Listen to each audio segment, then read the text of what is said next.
क्या आपने कभी किसी ऐसे योद्धा की कहानी सुनी है जो मां की कोख से नहीं बल्कि पिता के गर्भ से जन्मा था, जिसने रावण जैसे राक्षसों को घुटने टेकने पर मजबूर कर दिया, लेकिन अंत में इंद्र जैसे देवता ने उसे धोखे से मरवा डाला।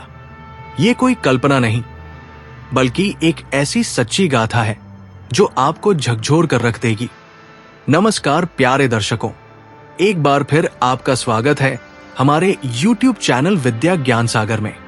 प्यारे दर्शकों, आज हम एक नई कहानी, एक नया वीडियो लेकर आपके सामने उपस्थित हुए हैं। आज की जो कहानी है वो अत्यंत ज्ञानवर्धक और प्रेरणादायक है। कहानी शुरू करने से पहले आपसे एक विनम्र निवेदन है। शास्त्रों में कहा गया है कि अधूरी छोड़ी गई कथा कहानी दुख और पाप का कारण बनती है, इसलिए इसे अंत तक अवश्य सुने। और अगर आप अपनी मां से सच्चा प्रेम करते हैं तो इस वीडियो को लाइक करें, हमारे चैनल को सब्सक्राइब करें और कमेंट में मां लिखकर अपना समर्थन दें। तो आइए बिना किसी विलंब के आरंभ करते हैं आज की प्रेरणादायक कथा। आइए मैं आपको ले चलता हूं उस युग में जब धर्म और अधर्म के बीच संघर्ष अपने चरम पर था। त्रेता युग का वो समय था जब पृथ्वी पर अधर्म का साम्राज्य फैल रहा था। रावण का आतंक दसों दिशाओं में व्याप्त था। देवता स्वर्ग में कांप रहे थे, ऋषि मुनि वनों में छुप रहे थे। ऐसे में एक ऋषि थे, ऋषि त्वष्टा। वे विष्णु के परम भक्त थे, लेकिन उनके मन में एक गहरा दुख था। त्वष्टा ऋषि का एक पुत्र था, विश्वरूप। एक दिन इंद्र ने अपने अहंकार में अंधे होकर निर्दोष विश्वरूप का वध कर दिया था। क्यों? सिर्फ इसलिए कि उसे लगा था कि विश्वरूप उसके सिंहासन के लिए खतरा है। उस दिन त्वष्टा ऋषि का हृदय टूट गया था। उन्होंने आकाश की ओर देखकर चीख कर कहा था, हे प्रभु, न्याय कहाँ है? मेरे निर्दोष पुत्र को क्यों मारा गया? अगर यही न्याय है तो मैं स्वयं न्याय करूंगा। और फिर त्वष्टा ऋषि ने कुछ ऐसा किया जो पहले कभी नहीं हुआ था। उन्होंने एक यज्ञ किया, लेकिन ये कोई साधारण यज्ञ नहीं था। इस यज्ञ में उन्होंने अपने पुत्र विश्वरूप की अस्थियों को डाला, अपना खून डाला, अपनी आत्मा का एक हिस्सा डाला। और सबसे अजीब बात यह थी कि उन्होंने ये सब अपने गर्भ में धारण किया। हाँ, आपने सही सुना, ऋषि त्वष्टा ने अपने गर्भ में इस यज्ञ को पाला। महीनों तक वे तपस्या करते रहे। उनका शरीर जलता रहा, उनका मन करहाता रहा, लेकिन उनका संकल्प अटूट था। और फिर एक दिन, एक ऐसे दिन जब सारा ब्रह्मांड कांप रहा था, जब सूर्य भी मंद पड़ गया था, जब हवाएं भी रुक गई थी, उस दिन त्वष्टा ऋषि के गर्भ से जन्म हुआ वृत्रासुर का। वृत्रासुर का जन्म होते ही धरती कांप गई। उसके रोने की गूंज से पर्वत हिल गए, समुद्र में तूफान आ गया। ये कोई साधारण बच्चा नहीं था, ये था प्रतिशोध की मूर्ति, न्याय की ज्वाला, पिता के प्रेम और क्रोध का मिश्रण। जैसे ही वृत्रासुर ने आंखें खोली, त्वष्टा ऋषि ने उसे गले से लगाया और कहा, पुत्र, तुम मेरे विश्वरूप का प्रतिशोध हो। तुम्हारा जन्म इंद्र के अहंकार को चूर चूर करने के लिए हुआ है। जाओ और दिखाओ कि अधर्म का अंत कैसे होता है। वृत्रासुर बड़ा हुआ, लेकिन उसका बड़ा होना भी अलौकिक था। दिनों में वह महीनों का काम करता था। उसकी शक्ति देखकर देवता भी आश्चर्यचकित रह जाते थे। वह पर्वतों को उठा सकता था, समुद्र को सुखा सकता था, आकाश में उड़ सकता था। लेकिन सबसे बड़ी बात यह थी कि वृत्रासुर सिर्फ शक्तिशाली ही नहीं था, वो न्यायप्रिय भी था। जहां भी अन्याय होता वो पहुंच जाता, गरीबों की मदद करता, असहाय लोगों की रक्षा करता। उन दिनों रावण का आतंक चरम पर था। उसने तीनों लोकों पर कब्जा कर लिया था। देवता, मनुष्य और राक्षस सभी उससे डरते थे। उसकी क्रूरता की कोई सीमा नहीं थी। एक दिन रावण ने सुना कि कोई वृत्रासुर नाम का योद्धा उसके राज्य में न्याय कर रहा है, उसके अधिकारियों को हरा रहा है। रावण का अहंकार जाग गया। उसने अपने सेनापति को आदेश दिया, जाओ इस वृत्रासुर को लेकर आओ। मैं देखता हूं कि ये कैसे मेरे सामने खड़ा होता है। लेकिन जब रावण के सैनिक वृत्रासुर के पास पहुंचे तो उन्होंने जो देखा वो उनकी कल्पना से भी परे था। वृत्रासुर अकेला था, लेकिन उसके चारों ओर एक दिव्य प्रकाश था।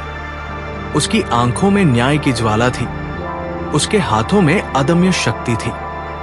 युद्ध शुरू हुआ। रावण की पूरी सेना वृत्रासुर के सामने आई। लेकिन क्या हुआ? वृत्रासुर ने अकेले ही रावण की पूरी सेना को धूल चटा दी। एक एक करके रावण के सबसे बलशाली योद्धा उसके सामने हार गए। फिर खुद रावण आया, 10 सिर वाला, 20 भुजाओं वाला, भयंकर शक्तियों का स्वामी। लेकिन वृत्रासुर के सामने वो भी छोटा पड़ गया। रावण, वृत्रासुर ने गर्जना की, तुमने इस धरती पर कितना अन्याय किया है, कितने निर्दोष लोगों का खून बहाया है। आज तुम्हारे पापों का हिसाब होगा। और फिर शुरू हुआ इतिहास का सबसे भयानक युद्ध।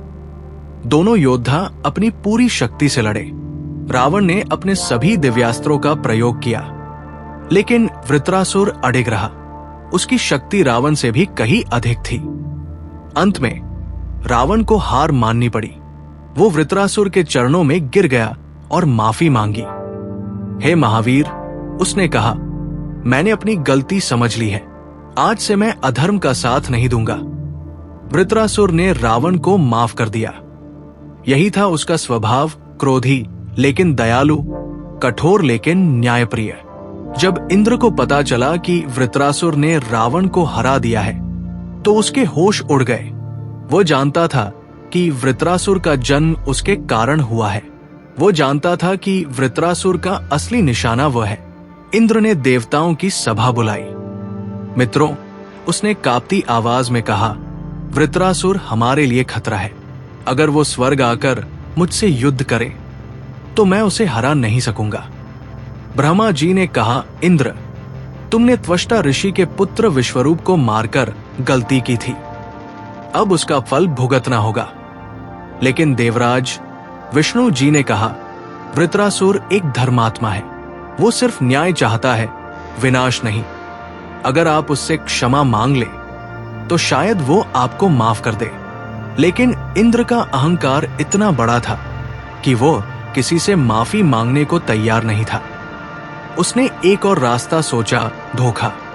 जब वृत्रासुर पृथ्वी पर न्याय कर रहा था तब उसकी मुलाकात हुई एक सुंदर कन्या से। उसका नाम था तारा। वो एक ऋषि की पुत्री थी, बहुत ही सुशील और विदुषी। तारा को जब पहली बार वृत्रासुर दिखा तो वो डर गई। उसने सुना था कि वृत्रासुर एक भयानक असुर है, लेकिन जब उसने वृत्रासुर को एक गरीब बच्चे की मदद करते देखा, जब उसे पता चला कि वृत्रासुर कितना दयालु है, तो उसका डर प्रेम में बदल गया। वृत्रासुर भी तारा से प्रेम करने लगा। उसके जीवन में पहली बार कोमलता आई थी। तारा के साथ वो अपने दुखों को भूल जाता था, अपने क्रोध को भूल जाता था। तारा, एक दिन वृत्रासुर ने कहा, तुम्हारे साथ मैं सब कुछ भूल जाता हूं। तुम मेरे जीवन की सबसे खुशी हो। तारा ने उसका हाथ पकड़कर कहा, वृत्र, मैं चाहती हूं कि तुम अपने मन से बदले की भावना निकाल दो। इंद्र ने गलती की है, लेकिन इसका मतलब ये नहीं कि तुम भी गलत राह पर चलो। वृत्रासुर ने तारा की बात मान ली। उसने तय किया कि वो इंद्र से युद्ध नहीं करेगा, बल्कि उससे बात करेगा। वो चाहता था कि इंद्र अपनी गलती मान ले और भविष्य में ऐसा न करे। लेकिन भाग्य में कुछ और ही लिखा था। इंद्र ने जब सुना कि वृत्रासुर शांति चाहता है तो उसे एक मौका दिखा। उसने सोचा, यही समय है वृत्रासुर को धोखा देने का। इंद्र ने ऋषियों के माध्यम से वृत्रासुर के पास संदेश भेजा, मैं तुमसे शांति चाहता हूं, आओ हम मिलकर बात करते हैं। वृत्रासुर खुश हो गया। उसने तारा से कहा, देखो, इंद्र समझ गया है, अब युद्ध की जरूरत नहीं। लेकिन तारा को कुछ अजीब लग रहा था। उसने कहा, वृत्र, मुझे लगता है कि ये कोई जाल है। इंद्र का अहंकार इतनी जल्दी नहीं टूट सकता। लेकिन वृत्रासुर प्रेम में अंधा हो गया था। वो चाहता था कि शांति से सब कुछ सुलझ जाए ताकि वह तारा के साथ खुशी से रह सके। वृत्रासुर और इंद्र की मुलाकात एक पवित्र स्थान पर तय हुई। वहां कई ऋषि मुनि मौजूद थे। वृत्रासुर निहत्था गया क्योंकि वह दिखाना चाहता था कि उसकी मंशा शांतिपूर्ण है। इंद्र भी आया, लेकिन उसके साथ एक गुप्त योजना थी। उसने अपना वज्र छुपाकर रखा था और उसने देवताओं को आदेश दिया था कि यदि इशारा मिले तो वे वृत्रासुर पर आक्रमण कर दे। मुलाकात शुरू हुई। इंद्र ने दिखावे के लिए वृत्रासुर से माफी मांगी। वृत्र, उसने कहा, मैंने तुम्हारे पिता पर अन्याय किया है, मैं इसके लिए पछताता हूं। वृत्रासुर के आंखों में खुशी के आंसू आ गए। उसने सोचा कि आखिरकार न्याय की जीत हुई है। इंद्र, उसने कहा, मुझे खुशी है कि तुमने अपनी गलती मानी, मैं तुम्हें माफ करता हूं। आज से हम मित्र हैं। और फिर दोनों ने एक दूसरे को गले लगाया। उस क्षण वृत्रासुर का दिल प्रेम और खुशी से भरा था। वो निर्दोष था, निष्कपट था, लेकिन इंद्र का दिल छल से भरा था। जब वृत्रासुर इंद्र से गले मिला था, उसी वक्त इंद्र ने अपना छुपाया हुआ वज्र निकाला और वृत्रासुर की पीठ में घूम दिया। वृत्रासुर को यकीन नहीं आया। वो धीरे धीरे पीछे हटा और इंद्र को देखा। उसकी आंखों में दर्द था, निराशा थी, लेकिन क्रोध नहीं था। इंद्र, उसने कांपती आवाज में कहा, तुमने मुझसे झूठ कहा था। इंद्र के चेहरे पर कोई पछतावा नहीं था। वृत्र, उसने कहा, तुम मेरे लिए खतरा थे, मुझे अपना सिंहासन बचाना था। वृत्रासुर की आंखों से आंसू बह रहे थे। ये आंसू दर्द के थे, धोखे के थे। इंद्र, मैंने तुम पर भरोसा किया था, मैंने तुम्हें माफ किया था, फिर तुमने क्यों? लेकिन इंद्र ने जवाब नहीं दिया। उसने वज्र को और जोर से घुसाया। वृत्रासुर का शरीर वज्र के जहर से जल रहा था, लेकिन उसकी आत्मा अभी भी जिंदा थी। उसने अपनी आखिरी शक्ति बटोरी और इंद्र को देखा। इंद्र, उसने कहा, और इस बार उसकी आवाज में गजब का दर्द था, तुमने मुझे धोखा दिया है, लेकिन मैं तुम्हें श्राप नहीं दूंगा। क्यों? क्योंकि मैं जानता हूं कि तुम्हारा अहंकार ही तुम्हारी सबसे बड़ी सजा होगा। इंद्र को लगा कि वृत्रासुर कुछ और कहेगा, कि वो उसे श्राप देगा, लेकिन वृत्रासुर ने सिर्फ आकाश की ओर देखा और कहा, हे भगवान, मैंने सिर्फ न्याय चाहा था, मैंने सिर्फ प्रेम किया था। अगर यही मेरा अपराध है तो मैं खुशी से इसे स्वीकार करता हूं। और फिर उसने तारा के बारे में सोचा। उसके चेहरे पर एक मुस्कान आई। तारा, उसने मन ही मन कहा, मैं तुमसे प्रेम करता था, तुम ही मेरे जीवन की सबसे बड़ी खुशी थी। वृत्रासुर का शरीर धीरे धीरे ठंडा होता गया। उसकी आंखें बंद हो गई, उसकी सांस रुक गई। महान योद्धा, न्याय का रक्षक, प्रेम का देवता वृत्रासुर मर गया। जैसे ही वृत्रासुर मरा, पूरा ब्रह्मांड रो पड़ा।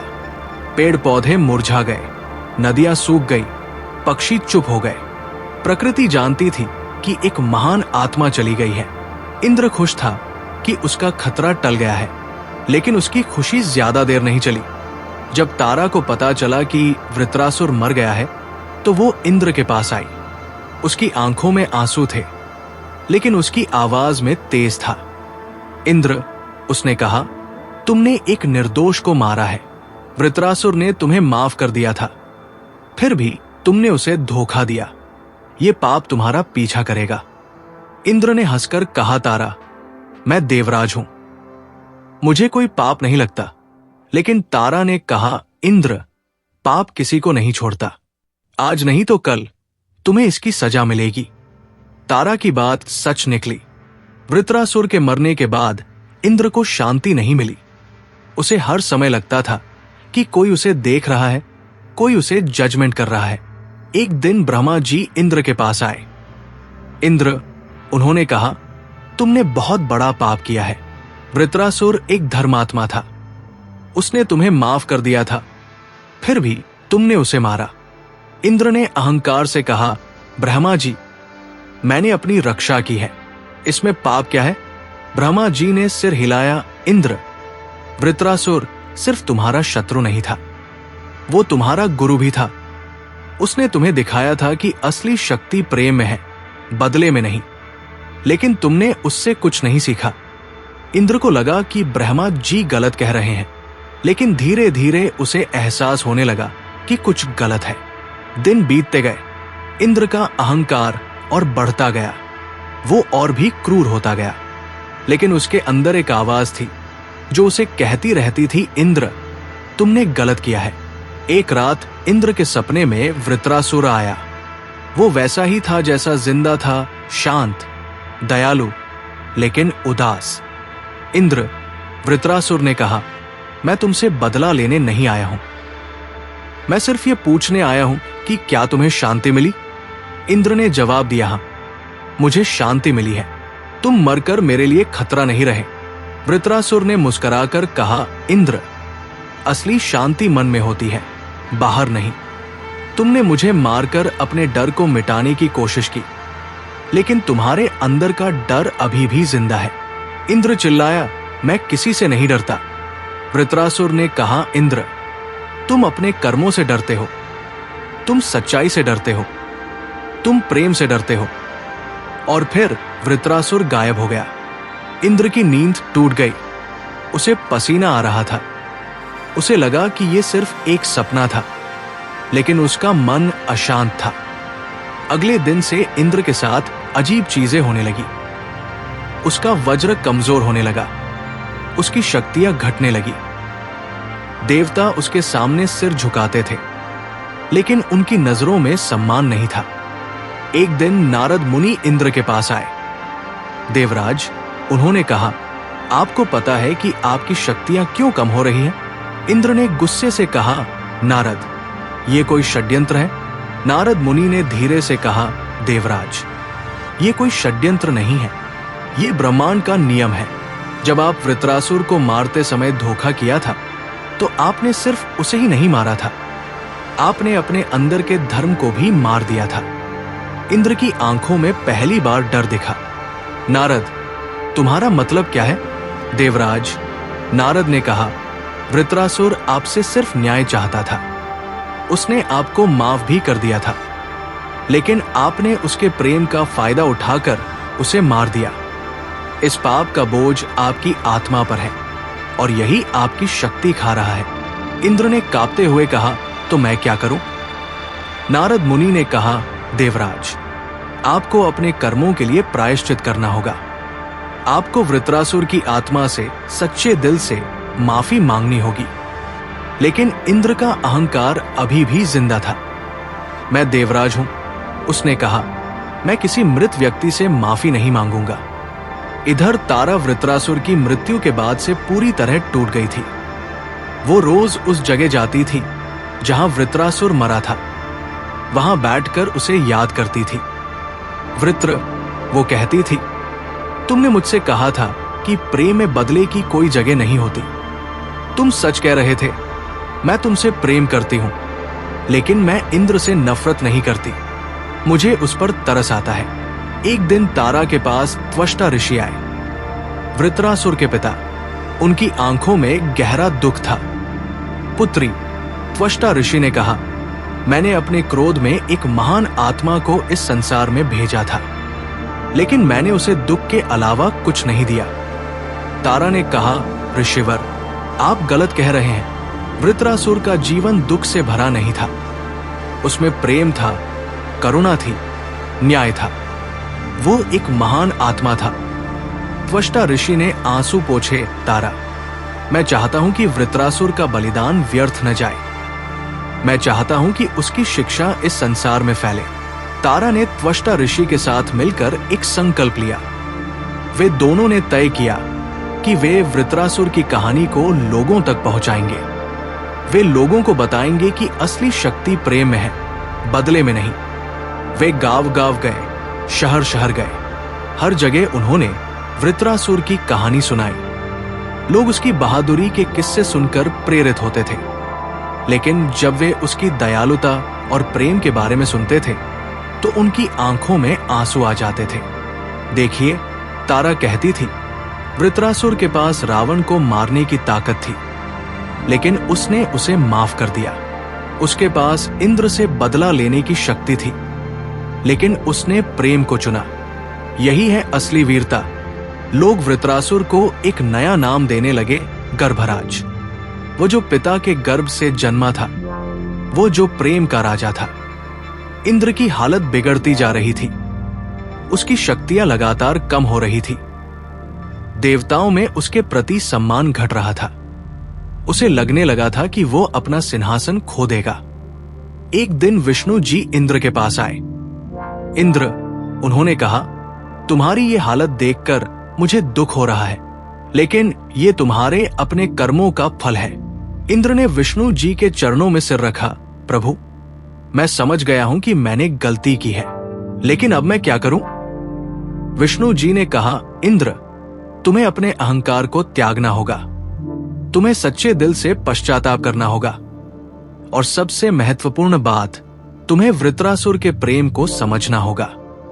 लेकिन प्रभु, इंद्र ने कहा, वृत्रासुर तो मर चुका है, मैं उससे कैसे माफी मांगू? विष्णु जी ने मुस्कुराकर कहा, इंद्र, आत्मा कभी नहीं मरती। वृत्रासुर अभी भी यहां है, तुम्हारे आसपास है। तुम्हें सिर्फ अपने दिल को साफ करना है। इंद्र ने पहली बार अपने जीवन में गहराई से सोचा। उसे वृत्रासुर के अंतिम क्षणों की याद आई। वो याद करता था कि कैसे वृत्रासुर ने मरते समय भी उसे श्राप नहीं दिया था। काश, इंद्र ने मन में कहा, काश मैंने उसे धोखा न दिया होता। काश मैंने उसके प्रेम को समझा होता। इंद्र ने अपना सिंहासन छोड़ दिया और तपस्या के लिए वन में चला गया। ये देखकर सभी देवता हैरान हो गए। कुछ को खुशी हुई, कुछ को दुख हुआ। वन में जाकर इंद्र ने कठोर तप किया। वो रोज सिर्फ पानी पीता था, फल खाता था। वो हर समय वृत्रासुर को याद करता था। वृत्रासुर, वो कहता था, मैंने तुमसे बहुत बड़ा पाप किया है। मैंने तुम्हारे प्रेम को धोखा समझा था। मैंने तुम्हारी दयालुता को कमजोरी समझा था। माफ कर दो मुझे। महीनों की तपस्या के बाद एक दिन इंद्र के सामने एक उजाला दिखा। उस उजाले में से वृत्रासुर की आवाज आई। इंद्र, वृत्रासुर ने कहा, मैं तुम्हारे पश्चाताप से खुश हूं, लेकिन मैं पहले से ही तुम्हें माफ कर चुका था। इंद्र ने आश्चर्य से कहा, वृत्रासुर, तुम यहां हो? वृत्रासुर ने कहा, इंद्र, मैं हमेशा यहां था। मैं तुम्हारे पास तब भी था जब तुम मुझसे नफरत करते थे, क्योंकि प्रेम कभी नहीं मरता। इंद्र की आंखों से आंसू बहने लगे। वृत्रासुर, मैं तुम्हारे योग्य नहीं हूं। तुमने मुझे माफ कर दिया, लेकिन मैं खुद को माफ नहीं कर सकता। वृत्रासुर ने कहा, इंद्र, यही तो मैं तुम्हें सिखाना चाहता था। असली शक्ति माफ करने में है, बदला लेने में नहीं। तुमने अपने आप को माफ कर दिया है, यही सबसे बड़ी जीत है। वृत्रासुर ने इंद्र को समझाया, इंद्र, अब तुम्हें एक नया इंसान बनना है। तुम्हें वापस देवराज बनना है, लेकिन इस बार तुम्हारी शक्ति अहंकार से नहीं, प्रेम से आएगी। इंद्र ने कहा, वृत्रासुर, मैं डरता हूं। मैं डरता हूं कि मैं फिर से वही गलती करूंगा। वृत्रासुर ने हंसकर कहा, इंद्र, डर अच्छी चीज है। डर तुम्हें विनम्र बनाए रखेगा। अहंकार बुरी चीज है, डर नहीं। फिर वृत्रासुर ने कहा, इंद्र, मैं तुम्हें एक उपहार देता हूं। जब भी तुम्हें लगे कि तुम गलत रास्ते पर जा रहे हो, तो तुम्हें मेरी आवाज सुनाई देगी। वो आवाज तुम्हें सही रास्ता दिखाएगी। इंद्र जब वापस स्वर्ग जाने की तैयारी कर रहा था, तो उसकी मुलाकात तारा से हुई। तारा अभी भी वृत्रासुर को याद करती थी, लेकिन अब उसके चेहरे पर शांति थी। तारा, इंद्र ने कहा, मैं तुमसे माफी मांगता हूं। मैंने तुम्हारे प्रेम को छीन लिया था।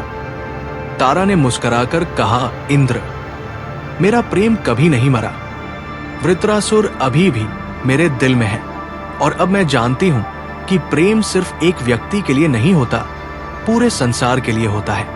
इंद्र ने कहा, तारा, तुम बहुत महान हो। तुमने मुझे भी माफ कर दिया। तारा ने कहा, इंद्र, ये वृत्रासुर की शिक्षा है। वो चाहता था कि हम सब प्रेम करें, नफरत न करें। इंद्र जब स्वर्ग वापस गया तो सभी देवता हैरान हो गए। वो वही इंद्र नहीं था जो वहां से गया था। उसके चेहरे पर अहंकार की जगह विनम्रता थी, क्रोध की जगह प्रेम था। मित्रों, इंद्र ने देवताओं से कहा, मैं एक नया इंद्र हूं। मैंने एक महान आत्मा से सीखा है कि असली शक्ति प्रेम में है। ब्रह्मा जी ने खुश होकर कहा, इंद्र, तुमने वृत्रासुर के बलिदान को सार्थक कर दिया है। अब तुम एक सच्चे देवराज हो। इंद्र ने कहा, ब्रह्मा जी, मैं सिर्फ एक सेवक हूं। मैं इस सिंहासन का उपयोग न्याय के लिए करूंगा, अहंकार के लिए नहीं।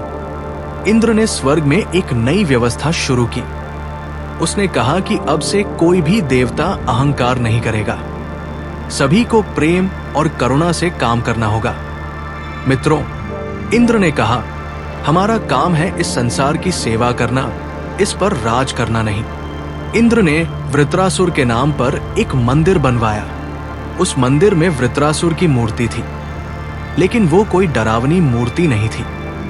वो एक दयालु, प्रेम से भरे योद्धा की मूर्ति थी। ये मंदिर, इंद्र ने कहा, हमें हमेशा याद दिलाएगा कि असली शक्ति प्रेम में है। इंद्र के बदलाव का प्रभाव धरती पर भी दिखा। बारिश सही समय पर होने लगी, मौसम अनुकूल हो गया। लोगों को लगने लगा कि देवताओं का व्यवहार बदल गया है। तारा और त्वष्टा ऋषि अभी भी वृत्रासुर की कहानी सुनाते रहे, लेकिन अब वे एक नई बात भी जोड़ते थे। देखिए, वृत्रासुर की मृत्यु व्यर्थ नहीं गई, उसने इंद्र को भी बदल दिया। यही है प्रेम की शक्ति। राजा महाराजा भी वृत्रासुर की कहानी सुनकर बदलने लगे। वे समझ गए कि असली राजा वह है जो अपनी प्रजा से प्रेम करता है, डर पैदा करता नहीं। समय बीतता गया। वृत्रासुर की कहानी एक पीढ़ी से दूसरी पीढ़ी तक पहुंचती रही। लोग उसे अलग अलग नामों से जानते थे। कोई उसे गर्भराज कहता था, कोई प्रेम योद्धा, कोई न्यायरक्षक, लेकिन सबका संदेश एक ही था, प्रेम सबसे बड़ी शक्ति है। तारा बूढ़ी हो गई, लेकिन उसका प्रेम कभी बूढ़ा नहीं हुआ। वो हर दिन वृत्रासुर को याद करती थी, लेकिन दुख के साथ नहीं, खुशी के साथ। वृत्र, वो कहती थी, तुमने मुझे प्रेम सिखाया था, आज मैं पूरी दुनिया से प्रेम करती हूं। त्वष्टा ऋषि भी शांत हो गए थे। उनका क्रोध प्रेम में बदल गया था। मेरे पुत्र, वे कहते थे, तुमने मुझे सिखाया कि बदला लेने से बेहतर है माफ कर देना। कहते हैं कि आज भी जब कोई व्यक्ति अन्याय के खिलाफ खड़ा होता है तो वृत्रासुर की आत्मा उसके साथ होती है। जब कोई व्यक्ति प्रेम के लिए लड़ता है तो वृत्रासुर उसे शक्ति देता है। जब कोई व्यक्ति धोखा देता है तो वृत्रासुर उसे माफ करता है। जब कोई व्यक्ति अहंकार करता है तो वृत्रासुर उसे विनम्रता सिखाता है। इंद्र आजकल भी देवराज है, लेकिन वो वही इंद्र नहीं है जो पहले था। वो हर फैसला लेने से पहले अपने दिल में वृत्रासुर की आवाज सुनता है। वृत्र, वो कहता है, मैं ये फैसला ले रहा हूं, क्या ये सही है? और हर बार वृत्रासुर की आवाज आती है, इंद्र, अगर इस फैसले में प्रेम है तो ये सही है। मित्रों, ये थी वृत्रासुर की कहानी, गर्भराज की कहानी, उस महान योद्धा की कहानी जो पिता के गर्भ से जन्मा था, जिसने रावण को धूल चटाई थी, लेकिन जो इंद्र के धोखे से मरा था। लेकिन क्या वह सच में मरा था? नहीं, वो आज भी जिंदा है। वो हर उस व्यक्ति के दिल में जिंदा है जो प्रेम करता है, जो न्याय के लिए लड़ता है, जो माफ करना जानता है। वृत्रासुर का संदेश आज भी प्रासंगिक है। बदले से बेहतर है माफ करना, क्रोध से बेहतर है प्रेम, अहंकार से बेहतर है विनम्रता। जब भी आप किसी से नफरत करने लगे तो वृत्रासुर को याद करिए। जब भी आप बदला लेने की सोचें तो वृत्रासुर को याद करिए। जब भी आप अहंकार करने लगे तो वृत्रासुर को याद करिए। वो आपसे कहेगा, मित्र, प्रेम करो। प्रेम ही सबसे बड़ी शक्ति है। और यह सुनकर आपका दिल शांत हो जाएगा, आपका मन प्रेम से भर जाएगा, आपकी आत्मा पवित्र हो जाएगी। क्योंकि वृत्रासुर सिर्फ एक योद्धा नहीं था, वो प्रेम का देवता था, वो न्याय का रक्षक था, वो माफी का गुरु था। और आज भी जब आप इस कहानी को सुन रहे हैं तो वृत्रासुर आपके पास है। वो आपसे कह रहा है, मित्र, प्रेम करो, क्योंकि प्रेम ही सब कुछ है। ये थी गर्भराज वृत्रासुर की अमर गाथा। एक ऐसी गाथा जो हमें सिखाती है कि मृत्यु से भी बड़ा है प्रेम, हार से भी बड़ी है जीत, और अंधकार से भी बड़ा है प्रकाश। वृत्रासुर अमर है, उसकी कहानी अमर है, उसका प्रेम अमर है, और आज से आप भी उसकी कहानी के एक हिस्से हैं। क्योंकि जब आप किसी से प्रेम करेंगे तो वृत्रासुर आपके साथ होगा। जब आप किसी को माफ करेंगे तो वृत्रासुर आपके साथ होगा। यही है गर्भराज की सबसे बड़ी जीत, वो मरकर भी जीत गया।